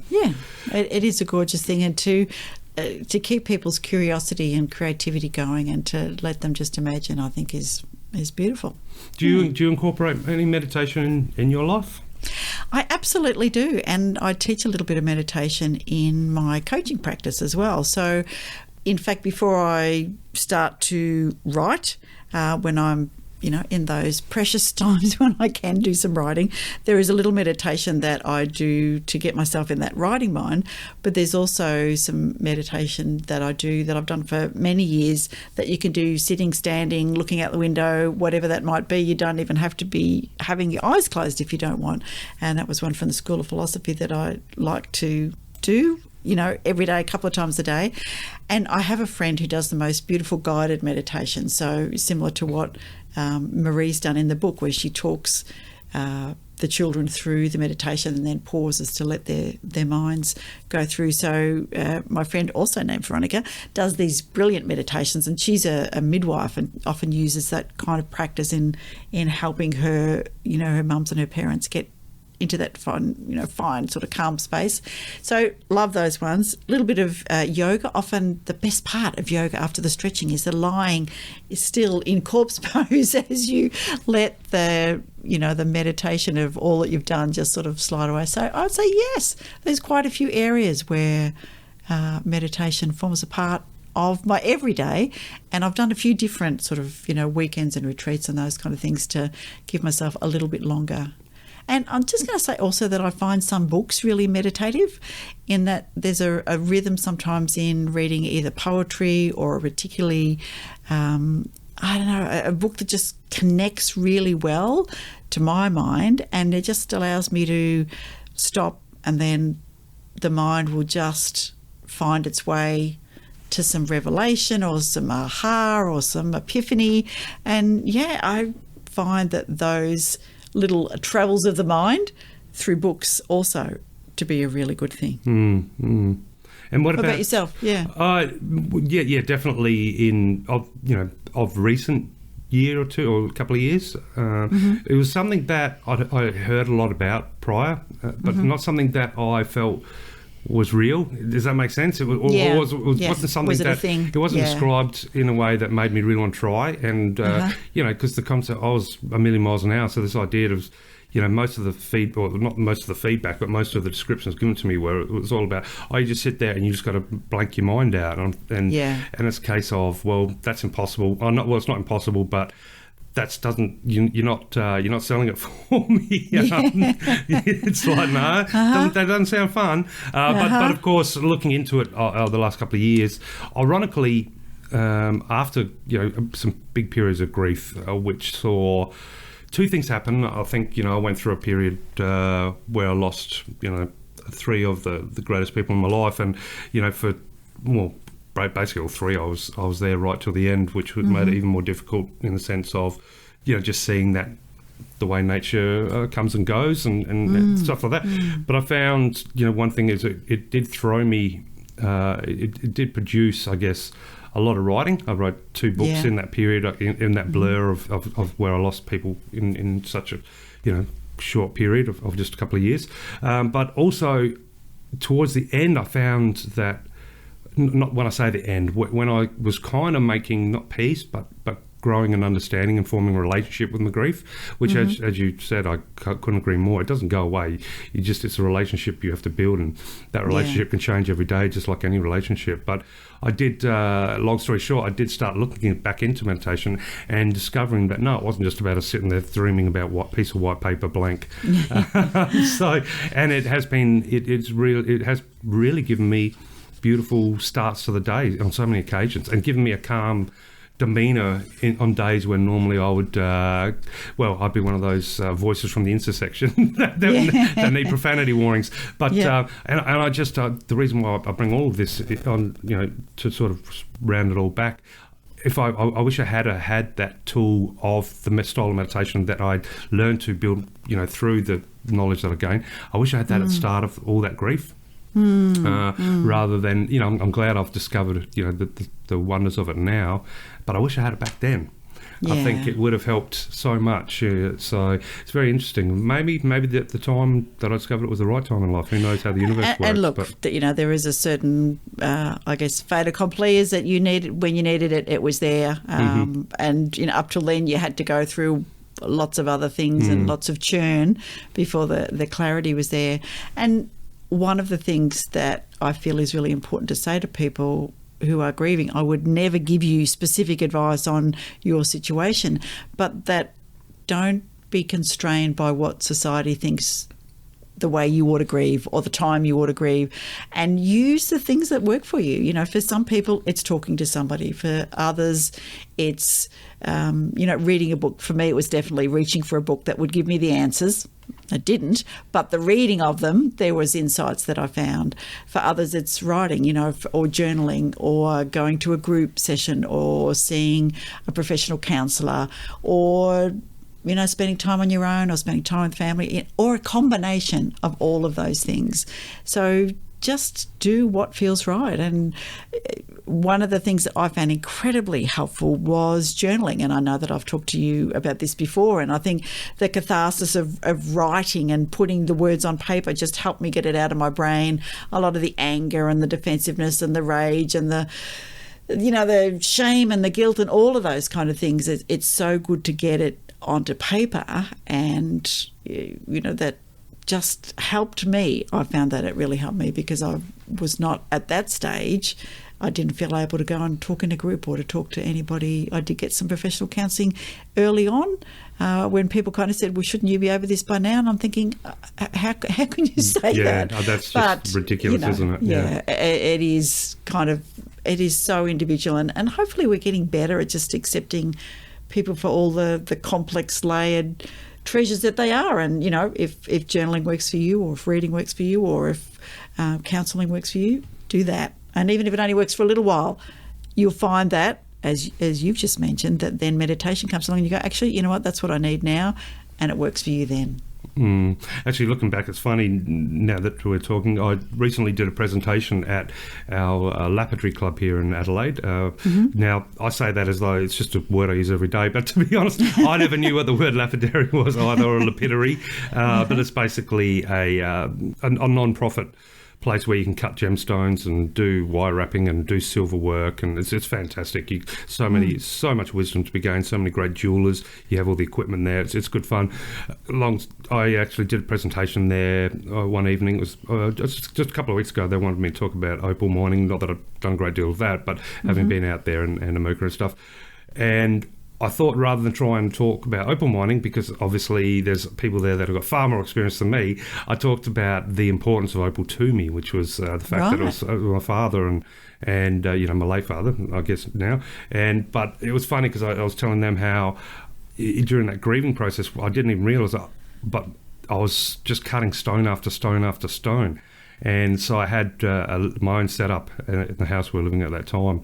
And I must have cut 150 stones. And when I look back now, of course, that may have been a form of meditation, because I'd be doing it to a wee hours of the morning, the brain. And it was either that or working on the books that came out around that time. So it's funny how maybe that was a meditation I didn't know. But it's amazing what you learn. You said not to let society tell you what to do, and you learn little things you learn, and obviously when it comes to grieving, I think brings a little bit more weight to existentialism, but also to what's important, the big things or the little things, and all the things in between. And I'll never forget, I got a phone call while I was at work. I was working for I'll just say a bank at the time, big bank, in the digital side of things, and got the phone call and had to run. And that was when, my mum was, unfortunately something happened, and spent the next couple of days, in the hospital and whatnot. Anyway, I could only, I think 10 days from the day she died, and then I felt I needed to get back to work. I was still completely bomb-shocked zombie. Yeah. And I'll never forget going back in, and they'd brought in a new manager to my department, because that banks, they're changing it left, right and centre all the time. Yeah. And I remember I was washing my coffee cup after having a coffee, standing there, and the manager was standing next to me washing his, and he looked at my cup and goes, "I know that cup." And I was like, okay. And he spent the next couple of minutes explaining how it had started to grow mould or get stinky, the milk in the cup. And finally, he took the initiative and took it off my desk, and because it was really affecting the workers, and I'm thinking, why that cup was left there? What is this conversation? And that was that zing moment when I realised, wow, it is. We are living in a David Lynch movie.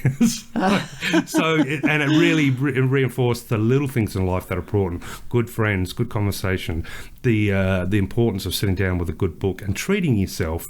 And of course, meditation is a treat for yourself, isn't it? And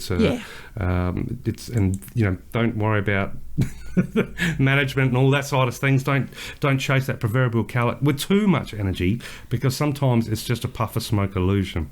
Yeah. And I think that's what I learned. That was a long rant from polishing open, but that's those important life lessons that came from those moments of tragedy and stuff, and very interesting spectrums. I know you mentioned reading was something big for you during your grieving process. Were you doing much? You were doing your journal there, but were you doing fiction writing at that time? Was that something that you found yourself going into? No. The only thing I could do was, pretty much write about how angry I was, and how unfair it all was. But to get it on the page was really important, and it then start to look at, I needed to read things about people whose life had, been smashed open and didn't know where their worth was, and didn't know how to get up and do the next day, which, I had a lot of days like that.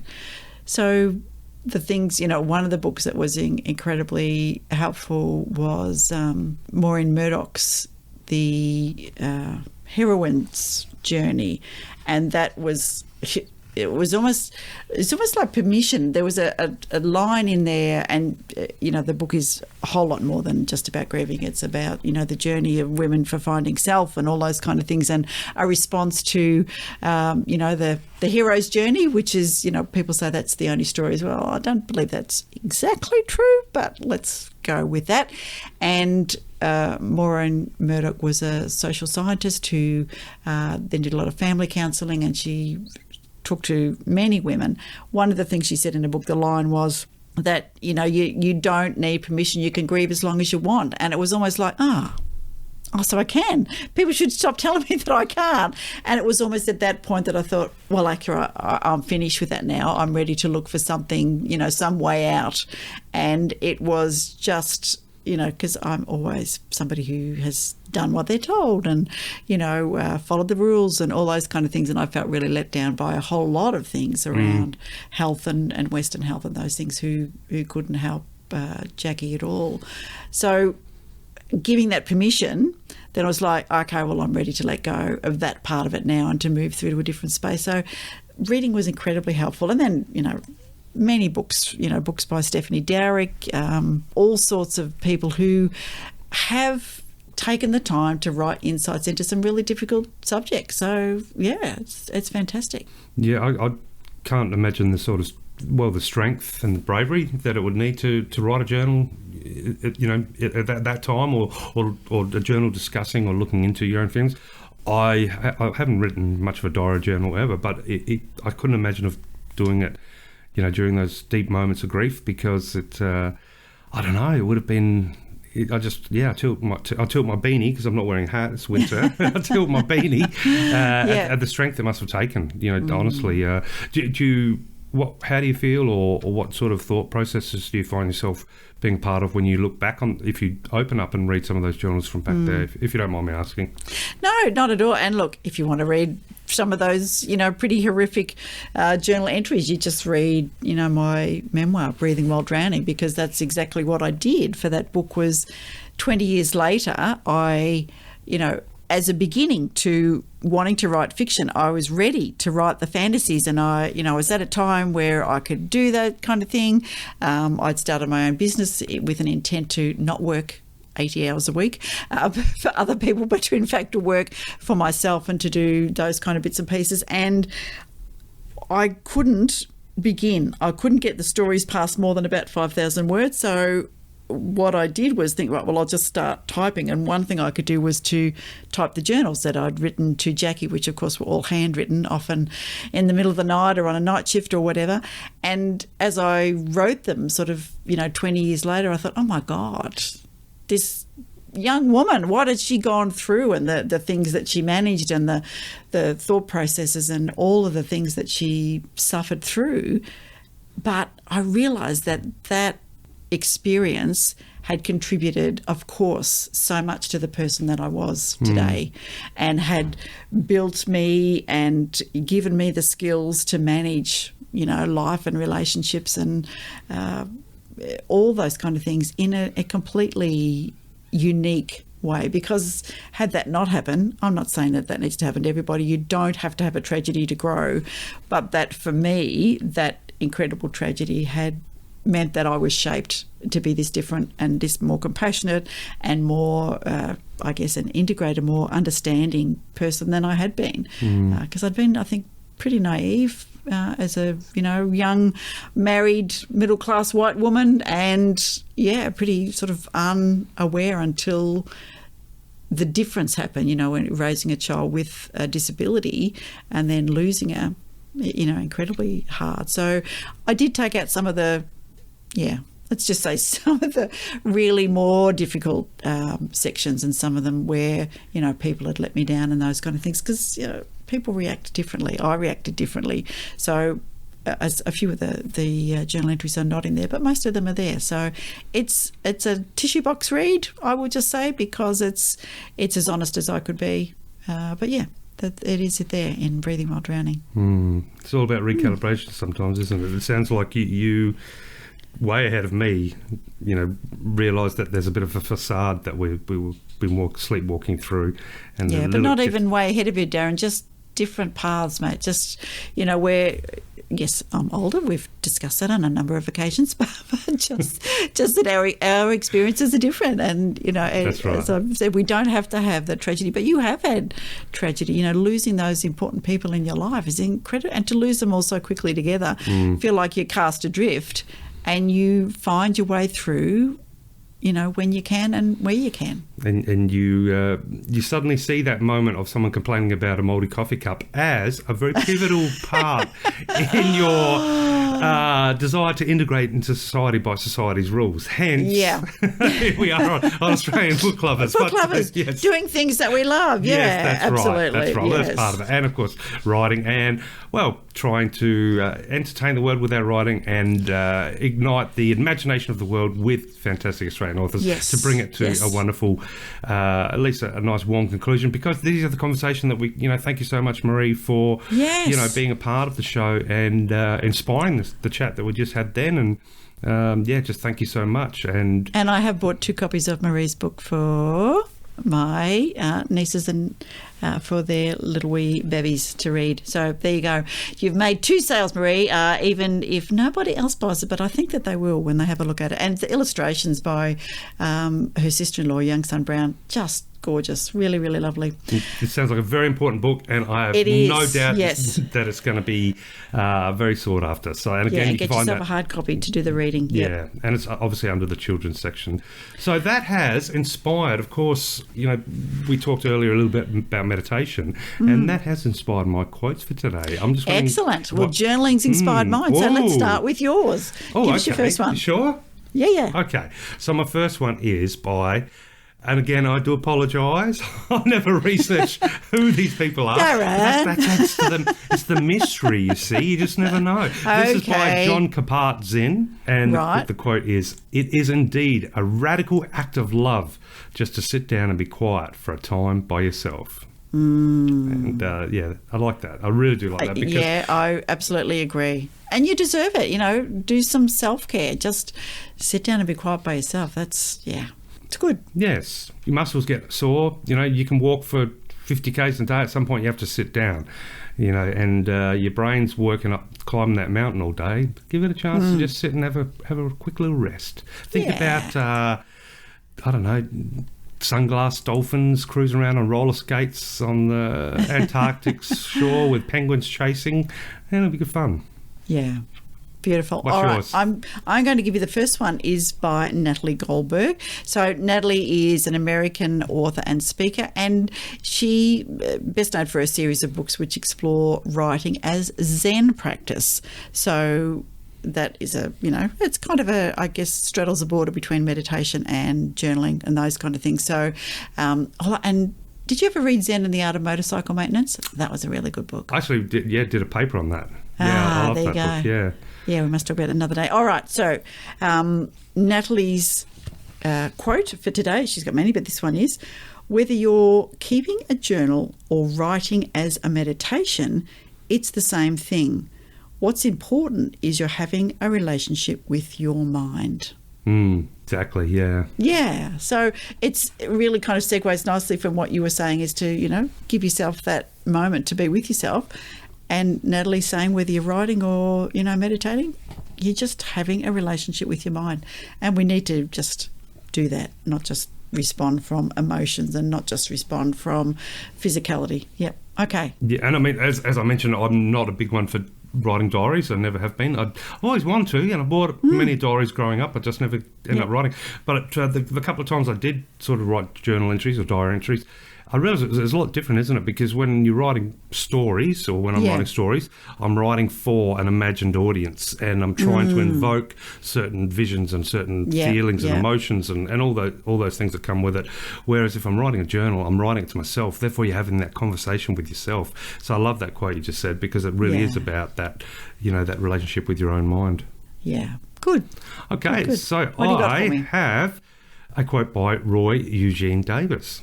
And the quote is, "A most useful approach to meditation practice is to consider it the most important activity of each day.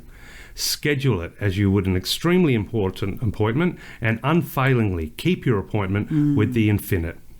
And that was Roy Eugene Davis. I love that. Unfailingly keep your appointment with the infinite. Yes. Yes. One foot in this earth, and even if you can just manage your little pinky in the infinite, we'd all be better people, I think. Wouldn't we just? Yeah. If we let ourselves just take that time to think and cogitate, or to not think at all, to let our minds just let go of some of that day-to-day waffle. So, I mean, you can bet that bank manager has got zero pinkies in the infinite. As we all do sometimes. We're so caught up in life, we forget to put a little pinky in that infinite. But it is a beautiful thing. So there we go. That was my second. And Excellent. what is yours?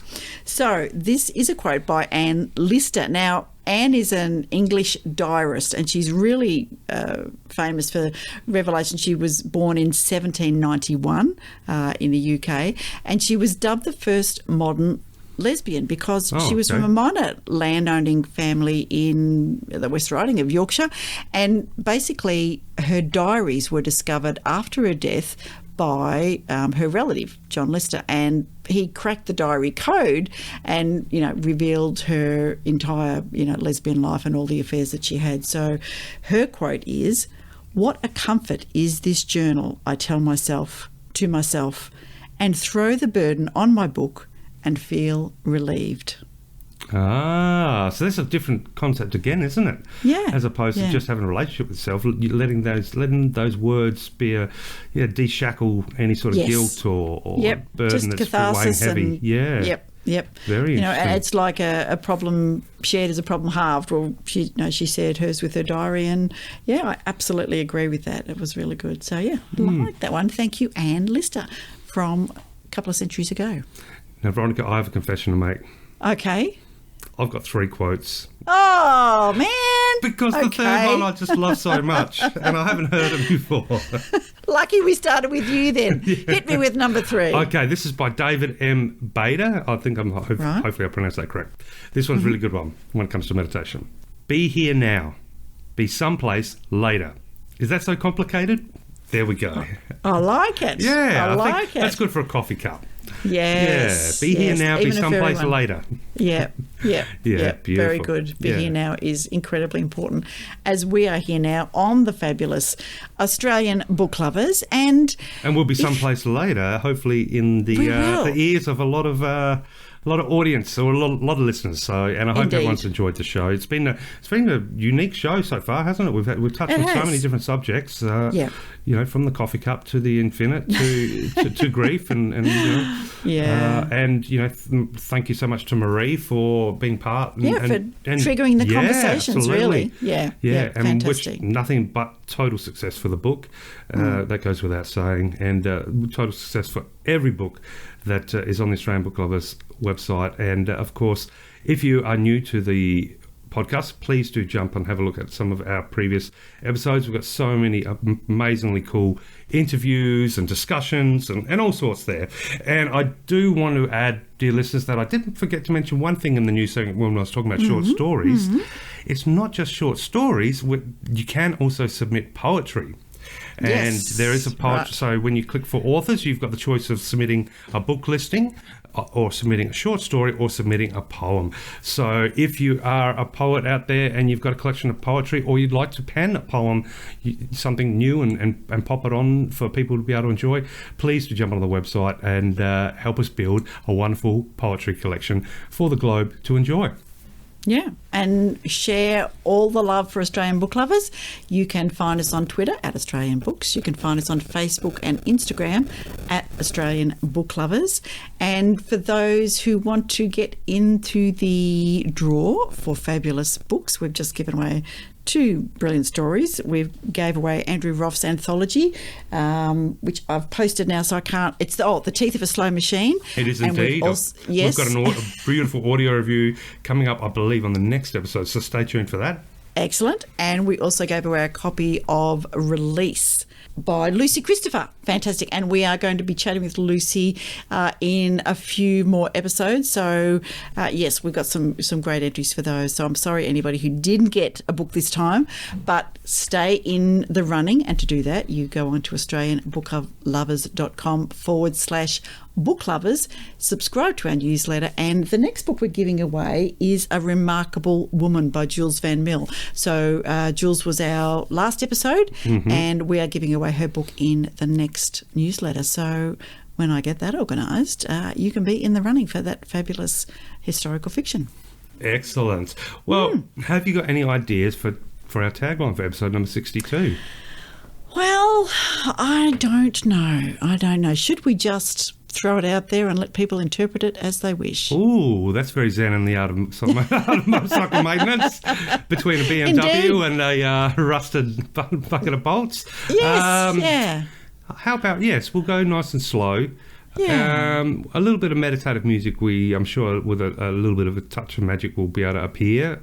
Yes, and don't forget that we've got following us saying goodbye. Oh, yes. We have another beautiful meditation read by Marie, so that you get a little taste of what you can do as a meditation adventure with your children. Thank you, Marie, for doing that. And yes, so please stay tuned. So I think, that's a good idea. We'll just do a nice calm one to try and, reduce the mania that my blocked nose has brought to the show.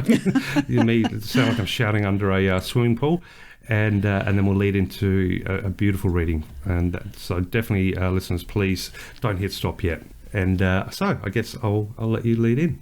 Well, not I'll let care. You. Sorry, that sounds rude. Thank you. Please, please. Also, thank you to patriarchy. Awesome stuff. Please do that awesome intro that you always do. All right.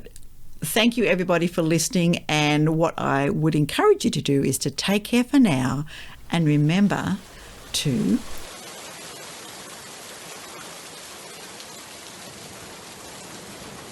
read more Aussie books. I think that's probably one of the closest together moments we've had as far as timing.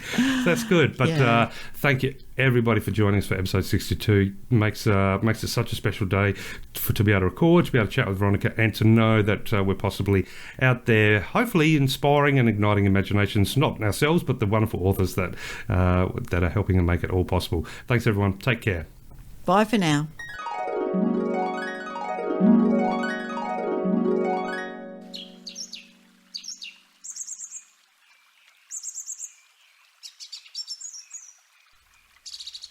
Close your eyes and begin to breathe in and out, in and out.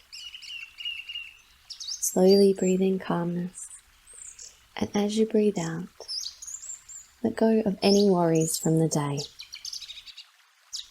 Breathing in calm, breathing out and letting go. Noticing your body feeling heavy as you slowly begin to feel relaxed and calm. Imagine that a big rainbow bubble is coming down, all the way down into the room. As it floats down, you find that it surrounds you. Inside the bubble is the most calm, safe, and loving feeling. You fill the bubble with everything you need to make yourself comfortable. Maybe a fluffy blanket, your favourite teddy bear, feathers, pillows, anything you can think of until your bubble is full. It's your special bubble. Soon, the bubble is going to take you on an adventure. It lifts you up from where you're lying, up through the roof, and you can look down and see your house or your school and everything around it. You float over rooftops, fields, might see some water, until you find yourself up in the clouds. As you float, you feel so soft and warm in your bubble. You can look and see everything below you. More fields, trees, the ocean, islands, and boats as you float by. The clouds and the mist clear, and you see a beautiful field below. Just by thinking, you can ask the bubble to land. As the bubble slowly reaches the ground, you realize you can leave the bubble at any time, just by choosing to walk through it. You walk outside of the bubble and notice there is a path below. You follow the path, and alongside it, you can see the most beautiful flowers, glowing in every colour you can imagine. You notice that the long blades of grass are swaying in the warm breeze. In the distance, you can hear some water, and as you get closer, you notice there are magical glowing fish swimming in a stream. The water is so clear. You can see everything. The fish, every stone, every plant. It's almost as though the stream of water is alive. You dip your feet in the water and let any emotions of sadness or worry flow all the way down your body and into your feet. Let the calming water wash the sadness away. You stay in the stream for as long as you need to, until you feel light and happy and ready to continue your journey. In the distance, you see a door in the side of a hill. Something tells you to put your hand in your pocket, and you notice there is a key. You use the key to unlock the door, and the door opens for you. The room is full of bright light, and on the floor of the room is a special box made of wood with a golden clasp. You open the clasp, and you find inside there is a gift just for you. Something special to help you on your way. Something you can remember when you feel worried or sad. You take that special gift and put it in your pocket. You close the door behind you and lock it with the key. You put the key under a rock by the door and remind yourself you can visit this room anytime you need to. And each time you do, there'll be something special waiting for you. You walk back along the beautiful path, watching the colourful flowers sway in the wind and feeling the warm air on your skin. And soon you find yourself back at your bubble. You remember you can walk straight into the bubble, back into your safe space, with all the soft, safe things you've brought with you on the journey. You lay down gently, with your gift still in your pocket, and in your mind, you ask the bubble to take you back home. The bubble lifts from the ground and floats back up through the clouds. You see below the fields, ocean, maybe some islands and boats. Now, eventually the rooftops. Soon you float back down through the roof, back down to where you are lying down. As the bubble melts away, you still feel the softness, the safety, and the love from the bubble, and you still have the gift in your pocket for any time you need it during the day.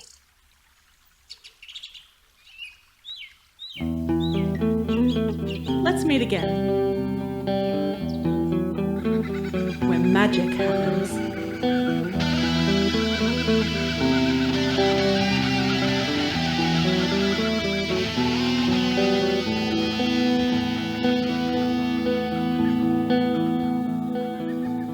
Australian Book Lovers acknowledges First Nations peoples and recognises their continuous connection to country, community and to culture.